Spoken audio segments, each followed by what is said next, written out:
Maqaa Abbaatti, kan Ilmaatti, kan Hafuura Qulqulluutti Waaqayyo tokko. Kaayyoon ibsa kanaa yeroo dhiyoodhaa asitti waldaan kiristaanaa warra Wangeelaa Makaana Yesuus Itoophiyaa waldoota amantootaa gaa'ila saalaan wal fakkaataa eebbisanii fi namoota akka kanaa gara tajaajila lubummaatti waamanii wajjin hariiroo uummachuu fi akkasumas hariiroo michummaa uummatteetti jechuudhaan oduun faffaca'aa jiru dhugaa akka hin taane amantootaaf tajaajiltoota hubachiisuudhaaf እናስታውቃለን ጀለ አፍሮፋኒ ስለዚህ ይህ የአቋም መግለጫችን በእናንተ ዘንድ ታውቆልን ጉዳዩ ወደሚመለከተው ሁሉ እንድታስተላልፉ በአክብሮት እንጠይቃለን ጀቹዳኒ ሲኖዶሲን rescue mission ዮኪን አፋን ኦሮሞቲ ኤርገሙማ በራሩ ከንጀዱ አኑመቱ ይኪ rescue mission maal jechuudha namoota irraa kaatan kana deebisuun nurra jira kan jedhu itti yaallu kan jedhu keessumsiifameera haa ta'u malee tarsiimoonis ittiin baane hojichi hin hordofamne jechuudha inni kun yaadatti qabadhaa turee boodarratti dubbii fide qaba wanta ta'eef ergichisi bulchiinsa presbiterii finfinneetiifidha dhimmi isaa sodaaf rakkoo akka waldaa kiristaanaa warra wangeelaa makaana Itoophiyaa qaamnu irratti murtoo fi ibsa ejjennoo mana sagadaa keenyaa isin beeksisu ta'a jedha. Yooyyaa ashamaa akkam jirtu nagaaf jaalala waaqayyo bakka jirtan hundumaatti isiniif haa baay'atu kun YouTube channel Boonsaa Addisuu Guuteeti haaraa yoo taatan subscribe gochuudhaan maatii keenya dabalamaa viidiyoowwan nuti yerootti gadhiisnu dafanii akka isin ga'anii fi mallattoo belii banaa gochuu hin dagatinaa. Arras viidiyoo reakshinii kan biraatiin deebinee dhufnee jirra baga nagaan nu eeddanii. Har'a ibsa ejjennoo waldoota sadii isiniif qabannee dhufnee jirra. Innis waa'ee LGBTQ yookaan dhiibbaa warri LGBTQ biyya kana geessaa jiran irratti hundaa'uudhaan waldoonni sadii waldaa Biiftuu Boolee, waldaa saba kaana qabdee fi waldaa Beetel Jamoo ibsa ejjennoo dhiibbaa uumuu baay'ee cimaa ta'ee fi kan baay'ee dheekkamu ibsa ejjennoo isaanii sooshaal miidiyaa irratti baasanii jiru jechuudha. Kunis sababa kan ta'ee fi waldaan kiristaanaa warra wangeelaa makaana Yesuus Itoophiyaa kanaan dura hariiroon isheenii warra ivaanjelikaalii luuteraanii Ameerikaa fi Awurooppaa wajjin qabdu cimaa akka ture beekamaadha jechuudha. Garuu ergi waggaa 15 asii jarri warra luuteraanii Ameerikaa fi Awurooppaa keessa jiranii LGBTQ yookaan lesbiyaanii gay bisexual wanta jedhamu saala qaama wal fakkaataa waldaa keessatti isaaniif eeyyamu gara tajaajilaatti gara lubummaatti waamuu isaaniif beekamtii kennuudhaan adeemsi isaanii waldaa kiristaanaa keessatti gochaa turanii baay'ee cigaasisaa fi gara sagalee waaqayyootiin yookaan wangeelaan kan mormu ta'ee argame jechuudha. Kanaaf waldaan kiristaanaa warra wangeelaa makaana Itoophiyaa murtee ishee jaaffaa irratti addaan isaanii wajjin hariiroo qabduuf michummaa qabdu hundumaa addaan kutuun ishee beekamaa jechuudha. Isa booda waldaan kiristaanaa kun maal goote rescue mission jechuudha yookaan jara badan kana baraaruudhaa fi piroojeektii yookaan karoora addaa baafatanii jechuudha. Karoorri kunis sadarkaa yaadaatti malee sadarkaa hojiitti hin eegalle.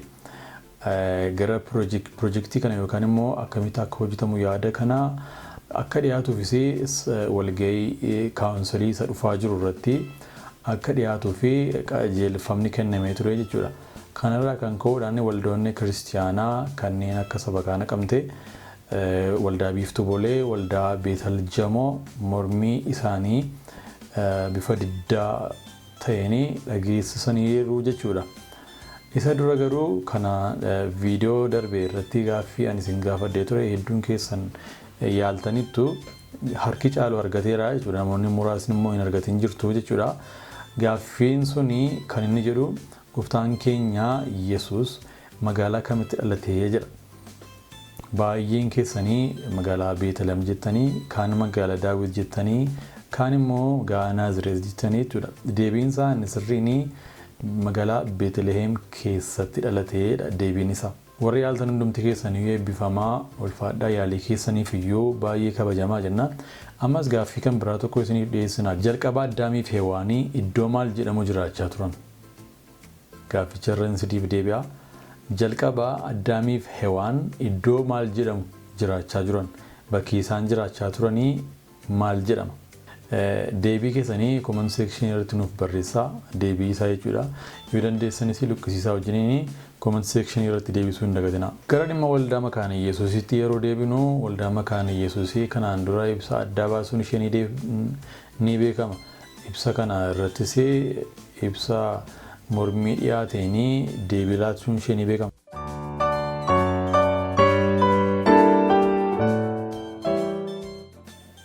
Maqaa Abbaatti, kan Ilmaatti, kan Hafuura Qulqulluutti Waaqayyo tokko. Kaayyoon ibsa kanaa yeroo dhiyoodhaa asitti waldaan kiristaanaa warra wangeelaa makaana Yesuus Itoophiyaa waldoota amantootaa gaa'ila saalaan wal fakkaataa eebbisanii fi namoota akka kanaa gara tajaajila lubummaatti waamanii wajjin hariiroo uummachuu fi akkasumas hariiroo michummaa uummatteetti jechuudhaan oduun faffaca'aa jiruu dhugaa akka hin taane amantootaaf tajaajiltoota hubachiisuudhaafi. Waldaan kiristaanaa warra wangeelaa makaana Yesuus gumii isa guddaa isa 19ffaa irratti hariiroon michummaa waldaa kiristaanaa Swiidiniitii fi waldaa Luutiraanii biyya Ameerikaatti argamtu wajjin qabdu akka addaan citu murteessuun isaa in yaadatama. Dhimma kana ilaalchisee mareen yeroo dheeraadhaaf kan eegalame kaawunsilii waldattii isa lammaffaa irratti yoo ta'e illee bu'uuraa fi ejjennoo teeoloojii irratti hundaa'uudhaan murtiin kennamu kan jalqabe walga'ii kaawunsilii 6ffaa magaalaa Gimbiitti geggeeffame irratti ture. Kaawunsilii kana irratti waldattiin gaa'ela saala wal fakkaataa eebbisuu akkasumas immoo namoota saalqunnamtii uumamaan wal faalleessu yookiin immoo homosexuals keessa jiraatan gara lubummaatti waamuu cimsitee akka mormituuf balaaleffattu yaaduchumtiyyuu cubbuu ta'uusaa ibsuudhaan waldootii kiristaanotaa kana raawwatan wajjin hariiroo qabdus dhaabuuf akka dirqisiifattu ifa gootee turte. Haa ta'u malee waldattii kanaa wajjin jalqabumaa kaasee waliin hojjechuu irratti seenaa bara dheeraadhaaf hariiroo jabaa kan qabdu gatii ta'ee fi aluma tokkoon michummaa sana addaan kutuurraa waldootiin kun lamaan dogoggora isaaniirraa akka deebi'aniif waamicha gootee kanas immoo waggaa tokko keessatti deebii akka kennaniif gaafattee kan turte yoo ta'e illee waldoota kiristaanaa kanarraa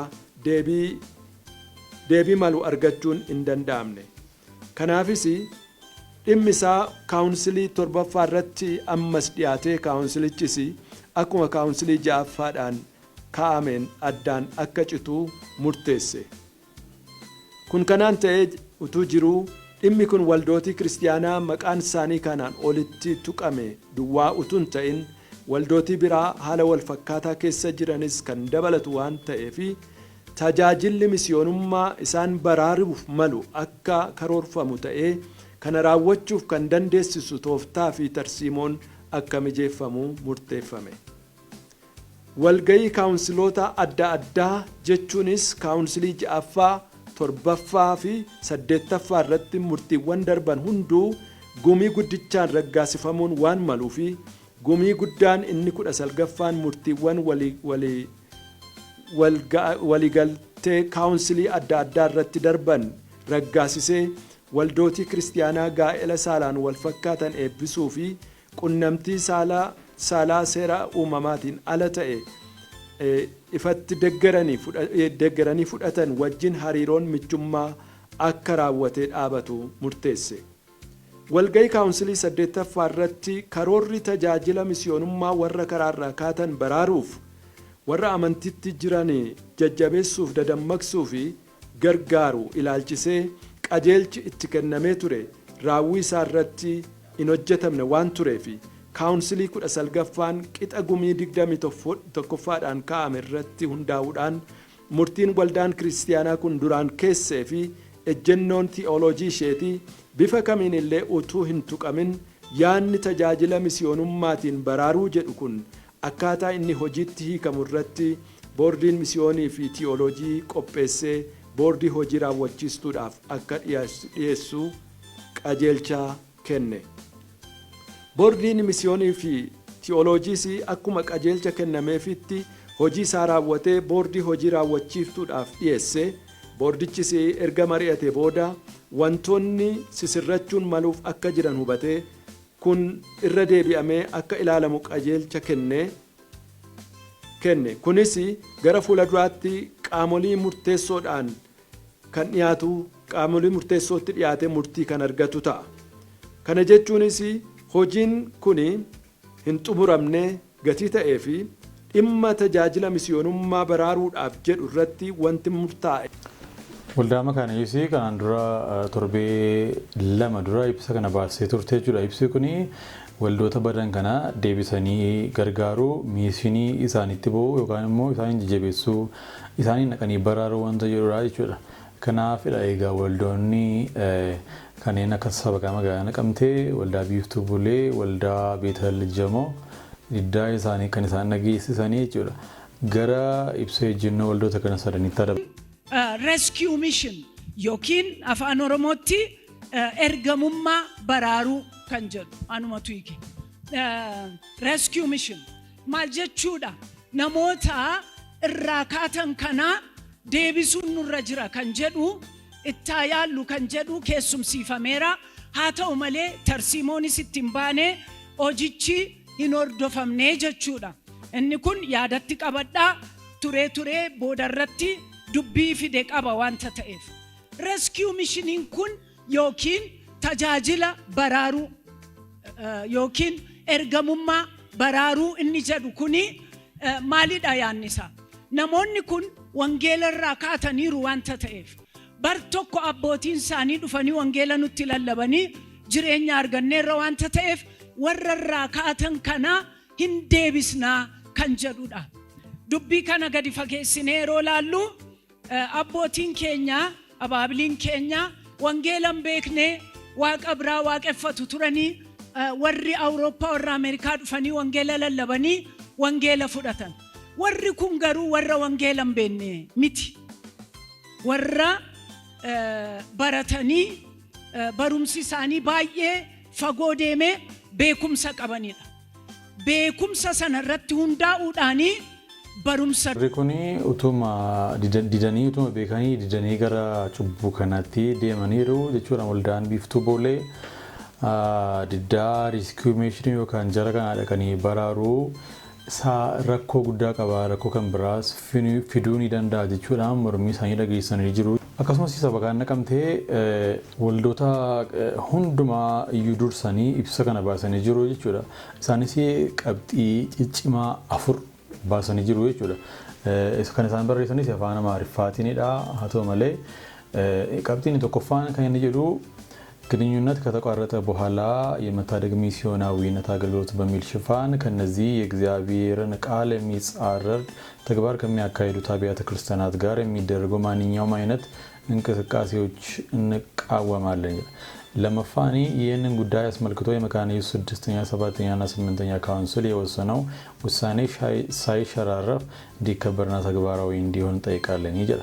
ሰደፋኒ ይህንን ውሳኔ ተላልፎ ከነዚህ አብያተ ክርስቲያናት ጋር ማንኛውም ግንኙነት ከሚያደርጉ በማንኛውም ደረጃ ላይ ያለው የኢትዮጵያ ወንጌላዊት ቤተክርስቲያን መካነ ኢየሱስ መሪዎች ጋር ምንም አይነት ግንኙነት እንደማይኖረንና መሪዎቻችን መሆን እንደማይችሉ ከወዲሁ እንዲታወቅልን በጥብቅ እናስታውቃለን ይላል።